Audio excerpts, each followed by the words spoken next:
जाति से कोई श्रेष्ठ नहीं होता। जाति कुत्ते में होती है, बिल्लियों में होती है, गधों में होती है और चीज़ों में जातियाँ होती हैं। इंसानों में जाति नहीं होती हैं। इंसान होता है।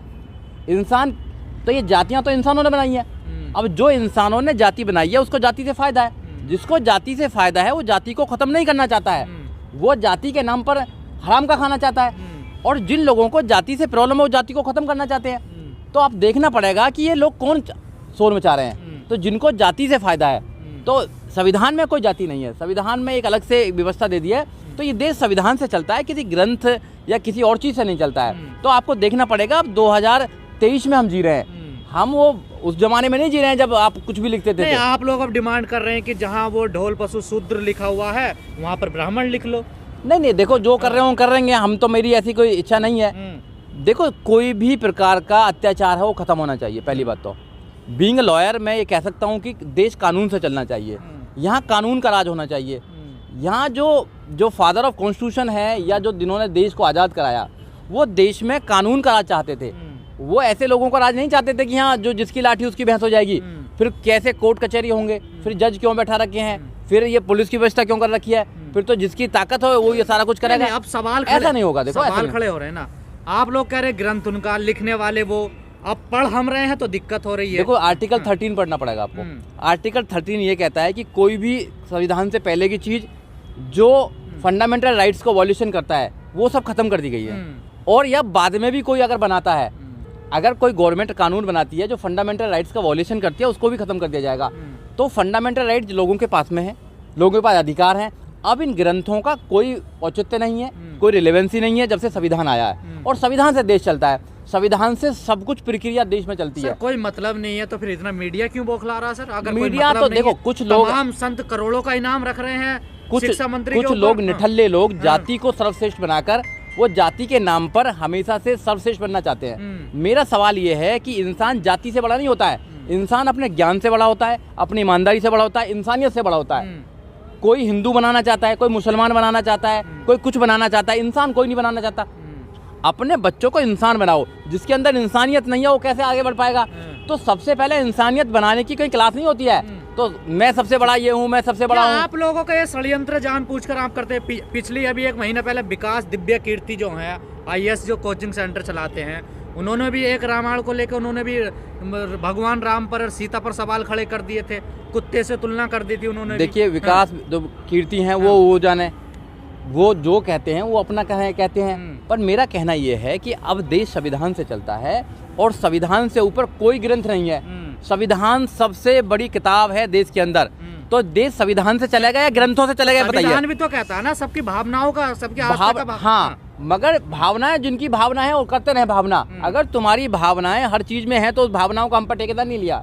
जो गलत है वो गलत कहना पड़ेगा।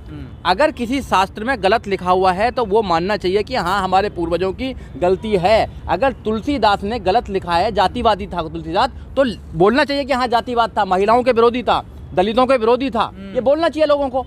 अगर नहीं बोलते तो फिर उसमें क्या प्रॉब्लम है बताइए ना? अगर संविधान में कोई चीज गलत है तो उसका अमेंडमेंट होता नहीं होता है। आप अमेंडमेंट करने की जरूरत नहीं है आपको। आप एक डर दिखाकर लोगों को बेवकूफ बनाना चाहते हैं। आप लोग बेवकूफ नहीं बनने वाले हैं, आप लोग पढ़े लिखे लोग हैं। तो भाई श्लोक दोहा गलत है, बिल्कुल गलत है। अगर कोई एक जाति को नीच बताता है, एक जाति को शुद्ध बताता है, एक जाति को कहता है कितना भी अगर ज्ञान ले ले वो कभी ब्राह्मण के बराबर नहीं हो सकता, तो गलत नहीं होगा क्या? गलत तो है ही ना। तो शूद्र कितना भी ज्ञानी हो पूजने नहीं हो सकता। तो अब संविधान क्या कहता है कि आपको सबको पढ़ने का अधिकार है, फंडामेंटल राइट्स एजुकेशन। तो आर्टिकल 21A क्या कहता है? 21 ये कहता है कि फंडामेंटल राइट्स से 14 साल से मतलब 6 साल से लेकर 14 साल तक के बच्चे को फ्री एंड कंपलसरी एजुकेशन देनी चाहिए। तो फिर संविधान का क्या करोगे? आप लोगों पे आरोप है आप समाज को बांट रहे हैं इन मुद्दों को। देखिए जिन लोगों ने समाज को बांटा, जो बांटने से जिनकी खेती चल रही है, जो राजनीतिक फसल जो काटना चाहते हैं, वो लोग यहाँ हिंदू मुसलमान करते हैं। वो लोग अलग अलग मुद्दों पे यहाँ डिबेट कराते हैं। यहाँ डिबेट होने चाहिए कि एजुकेशन क्वालिटी क्यों नहीं है हमारे यहाँ पे। हमारी कोई भी यूनिवर्सिटी देश के दुनिया के जो देश हैं उनकी यूनिवर्सिटी से कंपेयर क्यों नहीं करती है? रात को 20 करोड़ लोग क्यों भूखे सोते हैं इंडिया के अंदर? अनपढ़ता क्यों है यहाँ पे? कलर के नाम पे क्यों डिबेट होती है? तुम्हारे बाप का कलर है, कोई कुछ भी कलर पहने, कलर तो नेचर का है ना। फिर तो हवा को भी बांटो, सब चीज को बांटो ना आप लोग। तो जो बांटने वाले लोग हैं उनको क्या फायदा हो रहा है ये देखना पड़ेगा। हम लोग कहते हैं कि इंसानियत एक होती है। बुद्ध ने भी कहा कि इंसान से बड़ा कोई नहीं होता है। इंसान इंसान होता है और इंसान की रक्षा करनी चाहिए, इंसान की मदद करनी चाहिए और इंसान इंसान की मदद जो करता है। शिक्षा मंत्री कह रहे हैं कि मनुस्मृति ने समाज को बांटा, ठीक है ना, रामचरितमानस ने समाज को बांटा, तो आप उनके बयान से समर्थन 100% बिल्कुल 100% सहमत हूँ। अगर मनुस्मृति समाज को नहीं बांटती तो बाबा साहब डॉक्टर अम्बेडकर 25 दिसंबर 1927 को मनुस्मृति को नहीं जलाते।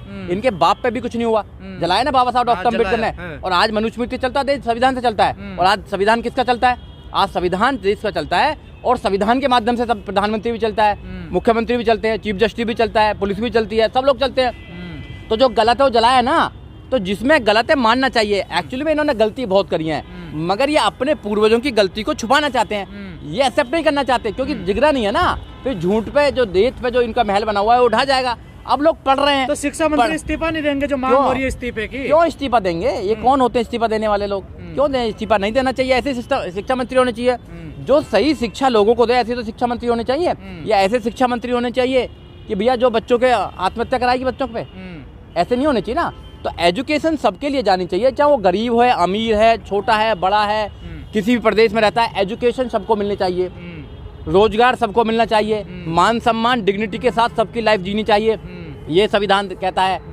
तो उसको क्यों नहीं मान रहे आप लोग? आप क्यों डिबेट करा रहे हैं इन पे?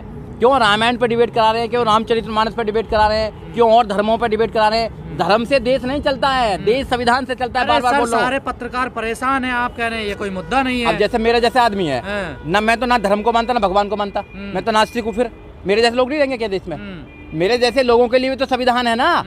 फिर तो दूसरों की भावनाओं का तो आप वो करेंगे ना। देखो भावनाओं जो है वो दो अपने पास है, हम भावनाओं की बात नहीं कर रहे हैं। भावना अगर किसी कुत्ते के मारने से किसी को भावना ठेस पहुंचती है तो भैया फिर मारा गया आदमी।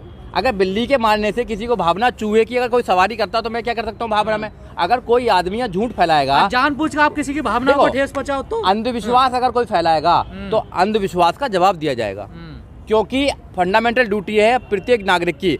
आर्टिकल 51 ये कहता है, ये कहता है कि आपको साइंटिफिक और जो साइंस का वो है आपका टेम्परामेंट है वो तैयार करना है आपको। तो आप इस देश में अंधविश्वास नहीं फैला सकते। आप उन लोगों पे आरोप लगा रहे हैं कि आप जातिवादी लोग हैं, आप तो खुद जातीय जनगणना करवा रहे हैं बिहार में। देखिए अगर इस देश में जाति है तो जाति जनगणना भी करा दीजिए, पता लग जाए किसकी जाति कितनी है। तो उससे मानव काशीराम साहब ने एक बात कही थी, जिसकी जितनी संख्या भारी उतनी उसकी हिस्सेदारी। तो फिर हिस्सेदारी की मांग करेंगे ना। चाहे ओबीसी है, ओबीसी 52% से ज्यादा इस देश के अंदर, तो 52% सीटों पर उसका कब्जा होना चाहिए, नहीं होना चाहिए? या नहीं देंगे आप उसको? भाई वो तो मंडल कमीशन है, 27% मिल गया, तो अब लोग IAS बन रहे हैं, PCS बन रहे हैं, डॉक्टर बन रहे हैं, इंजीनियर बन रहे हैं, वकील बन रहे हैं, जज बन रहे हैं ना। पहले तो नहीं था इतना कुछ। लोग कह रहे हैं जातीय जनगणना से जातिवाद बढ़ेगा देश में। जातिवाद तो पहले ही बहुत ज्यादा है भैया। यहाँ पे जातिवाद से शादी होती है, यहाँ पे जातिवाद से दोस्ती होती है, यहाँ पे जातिवाद से सब कुछ होता है। जाति जो कभी नहीं जाती, मानव काशीराम साहब ने कहा। और जाति तो यहाँ बनाए रखना चाहते हैं लोग, स्टेटस को बनाए रखना चाहते हैं। तो जाति सच्चाई है भारत की, और जाति से ये पीछे हट रहा देश। ये जाति जब बिहार में पूछा जा रहा कौन जातवा। हाँ तो जो भी पूछा है जातियाँ, जाति अपने पास ले जाओ। जाति में जो जाति वाले लोग हैं वो पहले मर गए, बहुत ज्यादा यूपी में भी लोग मांग करने लगे कि जातीय जनगणना होनी चाहिए। अब देखो इंटरकास्ट मैरिज हो रही है, इनके बाप पे नहीं रुक रही ना। संविधान देता है ना, वही कानून दे रहा है ना परमिशन, रोक लो जरा। अब मुसलमानों के साथ में हिंदू शादी कर रहे हैं, हिंदू के साथ में मुसलमान कर रहे हैं, ब्राह्मण के साथ दलित कर रहा है, दलित के साथ ब्राह्मण कर रहा है। रोको, क्यों नहीं रोक रहे शादियों को? लोग मांग कर तो रहे लव जिहाद कानून की। नहीं करो ना, मनाओ, आप रोको ना। बड़े बड़े जो लोग कर रहे हैं, जो तुम्हारी पार्टियों में हैं, बड़ी बड़े जो जिनके हीरो की फिल्म देखते हैं, उनके घर में कौन है? वो लव है उनका। और पहले कौन था? अकबर के घर में कौन था? वो लव है ना, प्यार। हाँ तो वो सब चलता रहेगा, इन पे नहीं रुकने वाला है। ये कुछ चंद लोग हैं जो अनपढ़ टाइप के लोग हैं, जो कानून को नहीं समझते हैं, लोगों की भावनाओं को नहीं समझते हैं, इंसानियत को नहीं समझते हैं, सिर्फ अपनी भावना, अपनी भावना। देखो अपनी चीजों को थोपना, ब्रह्मांड का ध्यान है उनको सबको। कोई आदमी क्या पहनेगा, क्या खाएगा, वो डिसाइड करेगा। परमहंस कह रहे हैं 10 करोड़ रुपए दूंगा जो शिक्षा मंत्री का जीभ काटेगा। हाँ। पहले भी तो जीभ कटवा देते। पहले कहते थे कि अगर तुम वेदों को आप उच्चारण करोगे जीभ काट ली जाएगी, अगर वेदों को सुनोगे तो कान में पिघला के सीधा डाल दिया जाएगा। पहले भी तो करते थे लोग, अभी भी करेंगे। तो उनके वंशज है ना ये लोग। आप लोग